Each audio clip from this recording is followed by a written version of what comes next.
तो 60 दिन बाद तो मोदी जी अब चुनाव को लेकर भाषण नहीं है, ये सवाल है फिर से सरकार से। तो बैंक ने हमें कर्ज देने से मना कर दिया, फिर भी हमें हवाई जहाज खरीदी। मोहन यादव जी की जो सरकार है, जो वर्तमान सरकार है, ये फिजूल खर्चे से बच के वो जो वादे किया आपने किसानों से, बहनों से, उसकी पूर्णता की ओर कब जाएंगे? मध्य प्रदेश कांग्रेस प्रभारी जितेंद्र सिंह और मध्य प्रदेश कांग्रेस के अध्यक्ष जीतू पटवारी ने प्रदेश कांग्रेस कार्यालय प्रांगण में लोकसभा चुनाव में कांग्रेस पार्टी के अधिकृत प्रत्याशियों के साथ बैठक की और प्रेस कॉन्फ्रेंस ली। प्रेस कॉन्फ्रेंस में मीडिया विभाग के अध्यक्ष मुकेश नायक भी मौजूद रहे। जितेंद्र सिंह ने प्रेस वार्ता को संबोधित करते हुए कई आरोप लगाए। उन्होंने कहा कि प्रशासनिक मशीनरी के दुरुपयोग के बावजूद एक अच्छी संख्या में कांग्रेस पार्टी लोकसभा चुनाव में सीटें जीतेगी। इस मंशा के साथ हमारे प्रत्याशियों को मतगणना के दिन तक माने जाने वाले निर्देश दिए गए हैं। उन्होंने कहा इस बात की भी खुशी उन्हें है कि पार्टी से भीतरघात करने वाले सभी लोग भी बाहर चले गए हैं। वहीं पीसीसी चीफ जीतू पटवारी ने कहा कि जो लोग कांग्रेस से चले गए हैं उनका धन्यवाद, भगवान उन्हें सम्मान की कुर्सी पर बैठा दे, ऐसी कामना मैं करता हूं। अब कांग्रेस पार्टी प्रभारी जी के निर्देशानुसार आगामी चुनाव की तैयारियां शुरू करने जा रही है। साथ ही उन्होंने जीत का दावा भी किया। सम्मानीय पत्रकार बंधु, आज हमारे साथ विराजमान है इस प्रेस वार्ता में प्रदेश कांग्रेस कमेटी के अध्यक्ष श्री जीतू पटवारी जी, हमारे पूर्व प्रदेश कांग्रेस कमेटी के अध्यक्ष कांतिलाल जी साहब और उपस्थित सभी हमारे वरिष्ठ नेतागण, लोकसभा 2024 के कांग्रेस के प्रत्याशीगण। आज लगभग 3.5 घंटे समीक्षा बैठक चली, जिसमें हमारे लोकसभा 2024 के प्रत्याशियों ने अपने सुझाव दिए।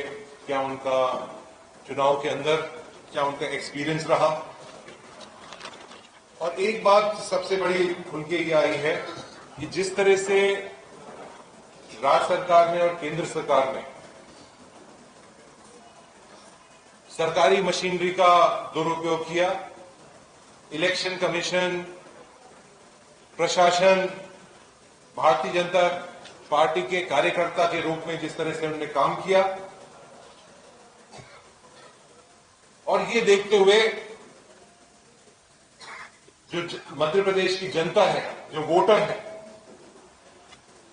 उसने ये देखा कि भारतीय जनता पार्टी चुनाव जीतने के लिए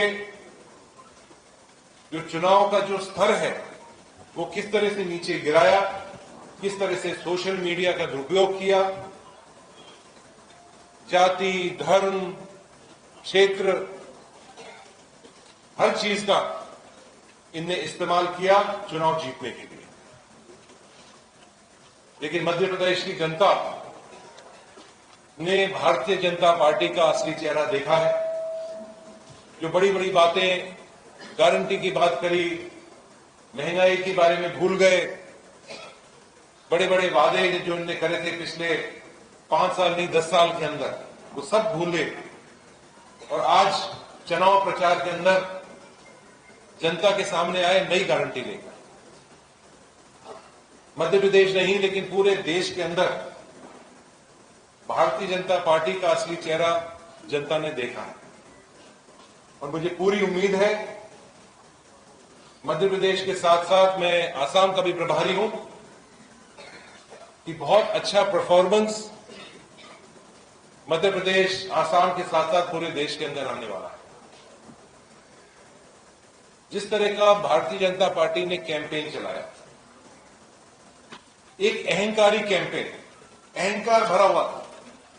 कोई भी नेता भारतीय जनता पार्टी, प्रधानमंत्री से लेकर इनका कोई भी ब्लॉक का कार्यकर्ता हो, वो एक भाषा में, अहंकार की भाषा में बात कर रहा था। जनता को आदेश दे रहा था कि तुम वोट डालना पड़ेगा, वोट नहीं डालोगे तो तुम्हारी स्कीमें बंद हो जाएंगी, तुम्हारे ऊपर ईडी आ जाएगी, सीबीआई आ जाएगी, तहसीलदार पहुंच जाएगा, बिजली वाला पहुंच जाएगा, पानी का नल का कनेक्शन काट दिया जाएगा। ये डरा डरा कर वोट लेने की इनकी एक लहजा था, इनकी भाषा ये थी। मैं इस मौके के ऊपर यही कहना चाहूंगा कि कांग्रेस पार्टी ने इन विकट परिस्थितियों पे एक बहुत मजबूती से हमारे सभी माननीय कैंडिडेट साहिबान ने बहुत मजबूती से चुनाव लड़ा। भारतीय जनता पार्टी ने जिस तरह से धन का उपयोग किया, बल का उपयोग किया, उसकी बहुत मजबूती से कांग्रेस पार्टी ने, और खास तौर से जनता को मैं धन्यवाद देना चाहूंगा, मध्य प्रदेश की जनता को धन्यवाद देना चाहूंगा। यहां हमारे कैंडिडेट के साथ साथ मध्य प्रदेश की जनता भी चुनाव लड़ रही थी। उन परिस्थितियों को देखते हुए मध्य प्रदेश के साथ साथ पूरे देश के अंदर एक बहुत ही एक अलग तरह के रिजल्ट आने वाले हैं। एक अंडरकरंट चल रहा है और चौंकाने वाले परिणाम आपके सामने 4 तारीख को आएंगे।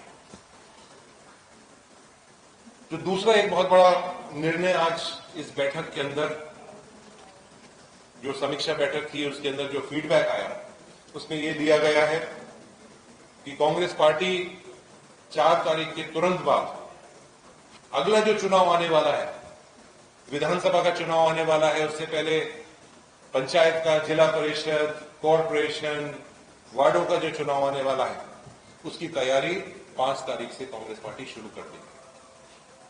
और पहले चरण के अंदर एक कार्यक्रम जिसका नाम है मंथन, उसकी हम शुरुआत कर रहे हैं 15 जून से। और वो कार्यक्रम के तहत हमारे सभी वरिष्ठतम नेता ब्लॉकों के अंदर जाएंगे और वहां सभी जो पार्टी के कार्यकर्ता हैं, बूथ के साथी हैं, मंडल सेक्टर के लोग हैं, वहां के जनप्रतिनिधि हैं, पंच हैं, सरपंच हैं, जनपद के सदस्य हैं, जिला परिषद के सदस्य हैं, नगर पालिका के जो मेंबर साहिबान हैं, उनसे मंथन करेंगे, उनसे बात करेंगे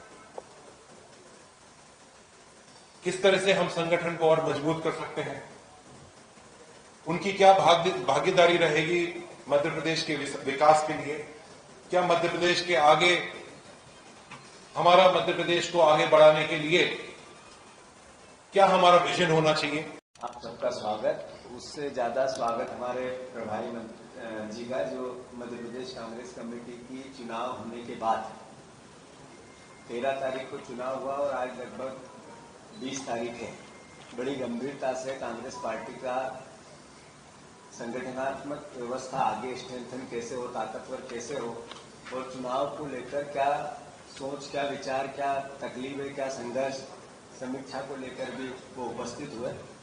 मैं उनका भी स्वागत करता हूं। सम्मानित हमारे भूरिया जी, प्रदेश कांग्रेस कमेटी के अध्यक्ष आदरणीय राज साहब, आदरणीय सजन भैया, आदरणीय हमारे कमलेश्वर पटेल साहब, उकार मरकाम जी, हमारे उप नेता CLP के, आदरणीय सभी प्रत्याशीगण जो यहाँ उपस्थित हैं। जब चुनाव चल रहे थे, टिकट वितरण होना था, तो अखबारों की खबरें बनती थी, बीजेपी का आरोप प्रत्यारोप होता था, चुनाव लड़ने वाले कांग्रेस पार्टी में तैयार नहीं होना है। मैं समझता हूं कि जिस तरीके के चुनाव हुआ और जिस तरीके से चुनाव की गति बनी, आज पत्रकार जो हमारे परिवार के बीजेपी के लोग हैं वो भी, या आम जर्नलिस्ट जो राजनीतिक पंडित है वो भी ये कहता जरूर है कि हाँ, कांग्रेस पार्टी 7 भी जीत सकती है, 6 भी जीत सकती है, 8 भी जीत सकती है, कितनी भी हो सकती है। इस तरह की बातें आपस में होने लगी। तो मैं तमाम योद्धा जो है हमारे कांग्रेस पार्टी के, जिन्होंने ये चुनाव फेस किया इतने विपरीत परिस्थितियों में, भारतीय जनता पार्टी के तांडव के खिलाफ, मैं इनका सबका भी स्वागत करता हूं। साथियों, अभी जितेंद्र सिंह जी ने जो कहा कि रोजमर्रा हमारे कार्यकर्ताओं की भावना, जो जर्नलिज्म में भावना और भाषा आती, कांग्रेस के संगठन को ताकतवर कैसे बनाना, उसको लेकर प्रोग्राम चालू हुआ है, जो 15 जून से 15 अगस्त तक ब्लॉक स्तर की सारी मीटिंग है, हमारे वरिष्ठ नेता एक लोकसभा में इंचार्ज बना के लेंगे। मैं मानता हूं कि ये अपने आप में वो सोच है जो कांग्रेस पार्टी की आइडियोलॉजी को स्ट्रेंथन करेगी। जो आने वाली चुनौतियां, जैसे डिलिमिटेशन आ रहा है, महिलाओं की सहभागिता, बहनों की सहभागिता कैसे बने पार्टी के अंदर, या समन्वय, संवाद और सहयोग की भावना के साथ अनुशासन कैसे बने पार्टी के अंदर, पारदर्शिता से निर्णय कैसे हो, इस तरह की सारी बातें, जिसमें बूथ स्तर से लेकर प्रदेश स्तर तक जिम्मेवारी का निर्वहन हो, मॉनिटरिंग हो और रिकग्नाइजेशन और पनिशमेंट हो, इस तरह का प्रोसेस कैसे पार्टी में चालू हो, इसको लेकर प्रभारी महोदय ने बहुत विस्तार से आप लोगों को भी बताया और हमें भी इसका पूरा एक तरह से काम करने के लिए संदेश दिया है। पर इस अवसर पर दो बातें जो बहुत महत्वपूर्ण होती है, आज 160 दिन मनमोहन सरकार को बने हो गया है। 160 दिन चुनाव हो गए, आरोप प्रत्यारोप का दौर भी चला गया। 160 दिन बाद जो मोदी जी अब चुनाव को लेकर भाषण नहीं है, ये सवाल है फिर से सरकार से कि 160 दिन में वो 5 गारंटी मोदी जी की, जिसमें 2700 रुपए गेहूं का दाम, 3100 रुपए धान का दाम, 3000 बहनों को और 450 का गैस सिलेंडर, क्या मोहन सरकार, मोहन यादव सरकार का ये केवल भाषण देना, बयान देना और अच्छी अच्छी बातें करना और जीत के दंभ में भर जाना ही चलेगा, या उन वादों पे भी कहीं पूर्णता आएगी? हालात क्या है? हालात है कि रिजर्व बैंक ने हमें कर्ज देने से मना कर दिया, फिर भी हमें हवाई जहाज खरीदना है। रिजर्व बैंक ने हमें कर्ज देने से मना कर दिया, फिर भी मंत्रियों के और विधायकों के घरों की साज सज्जा में, उनकी गाड़ियां खरीदने में जो फिजूल खर्ची है, उसमें अद्भुत और अकल्पनीय सरकार का काम चल रहा है।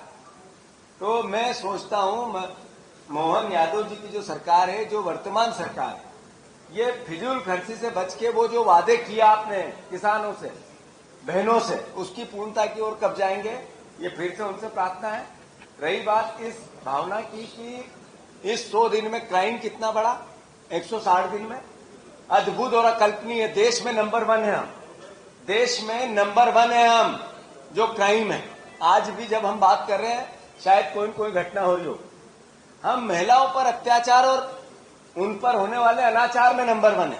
प्रदेश कांग्रेस कमेटी के हमारे प्रभारी भंवर जितेंद्र सिंह साहब आ रहे हैं और वो सभी लोकसभा के उम्मीदवारों को आज यहाँ बुलाया है और 1 to 1 करेंगे, बात करेंगे और किस तरह से कुछ न कुछ एआईसीसी की तरफ से निर्देश मिलेंगे, उसके अनुसार हम लोग आगे बढ़ेंगे। क्योंकि भारतीय जनता पार्टी बेईमानी करके चुनाव जीतना चाहती है। उन्होंने ईवीएम में भी बहुत बड़ी गड़बड़ी की, उसके बाद भी कांग्रेस जीतेगी। और आज सभी उम्मीदवार आ रहे हैं, उनसे बात करेंगे, एक दूसरे से मिलेंगे और क्या क्या कठिनाई आई थी, किस तरह से व्यवस्था थी सरकार की, चुनाव आयोग की, ये सब इसके ऊपर चर्चा करेंगे। ईवीएम में तो हमारे मतदाता ही भाई कहते हैं कि साहब हमने वोट दिया कांग्रेस में, कैसे बीजेपी में आ गया। तो वो मतदाता ही शंका कर रहे हैं कि कांग्रेस में बटन दबाने के बाद बीजेपी का फूल क्यों निकलता। तो ये सारी चीजें हर बात शंका थी, इसलिए ऊपर भी शिकायत की गई है, सुप्रीम कोर्ट तक गए हैं, पर उसके ऊपर विचार हो रहा है। तो निश्चित ही पुरानी प्रथा बैलेट पेपर पे ही चुनाव होना चाहिए। लोकतंत्र, क्योंकि हमारा देश किसानों का देश है, किसान गांव में रहते हैं और उनके लिए ये बहुत अनिवार्य है। तो हमारे चुनाव आयोग से और सरकार से अनुरोध है कि ईवीएम बंद करके बैलेट पेपर से ही चुनाव कराया जाए भविष्य में। ध्यान भी चला रही है इंदौर में। मैं दो बातें करूंगा। एक तो ईवीएम के बारे में, मैं और मेरी पार्टी हम दिग्विजय सिंह जी के साथ हैं। ईवीएम के बारे में एक बड़ी रिसर्च दिग्विजय सिंह जी ने की है और वो पोल खोलने के बहुत नजदीक पहुंच गए हैं कि किस तरह ईवीएम की जादूगरी से नरेंद्र मोदी प्रधानमंत्री बने हैं और बनने की कोशिश कर रहे हैं। तो हमारी पार्टी और हम उसके साथ हैं। रही इंदौर के प्रत्याशी अक्षय बम की, परिणाम भोगना पड़ेंगे। हमारा कहना है, हमारे मालवा में कहावत है, मध्य प्रदेश में भी, कि विष दे दो, जहर दे दो, विष दे दो, विश्वास मत देना। उसने कांग्रेस पार्टी के विश्वास को तोड़ा है और परिणाम भोग रहा है। न्यायपालिका ने संज्ञान लेके 307 की धारा लगाई, भागते फिर रहे हैं, बाप बेटे दो ही, गिरफ्तार होना पड़ेगा।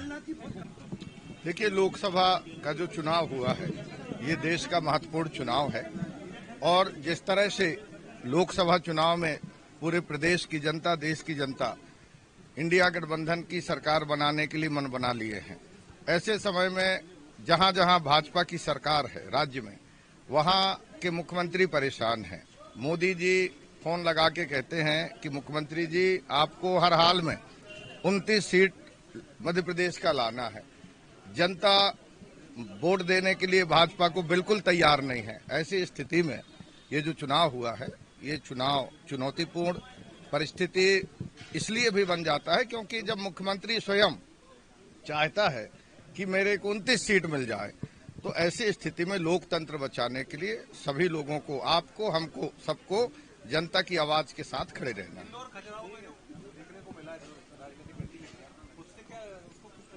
देखिए, मैं आपको पहले ही बताया हूं कि देश के प्रधानमंत्री और जहां जहां भाजपा के मुख्यमंत्री हैं, वो सत्ता का दुरुपयोग करके फिर लोकतंत्र को अपने पक्ष में लाने की जिस तरह से प्रयास किए हैं, पर जनता लोकतंत्र को बचाने के लिए उनके इस तरह के हथकंडे को पूरी तरह से समझ करके इंडिया गठबंधन की सरकार बनाने के लिए जो पक्ष में माहौल बना करके मतदान किए हैं, उससे ये चुनौती है। और इस तरह की जो हालात आप देख रहे हैं, ये पूरी तरह से लोकतंत्र को कमजोर करने के लिए पूरी तरह से कोशिश भारतीय जनता पार्टी कर रही है। देखिए, आप सबको पता है कि इस समय देश के प्रधानमंत्री जी जिस तरह से अपने सत्ता में बने रहने के लिए प्रयास कर रहे हैं, वो निश्चित रूप से एक अहम का बहुत बड़ा प्रमाण है। और हम पूरी तरह से आज हमारे विषय सरकार बनाना नहीं है, हमारा विषय है संविधान बचाना, हमारा विषय है लोकतंत्र बचाना।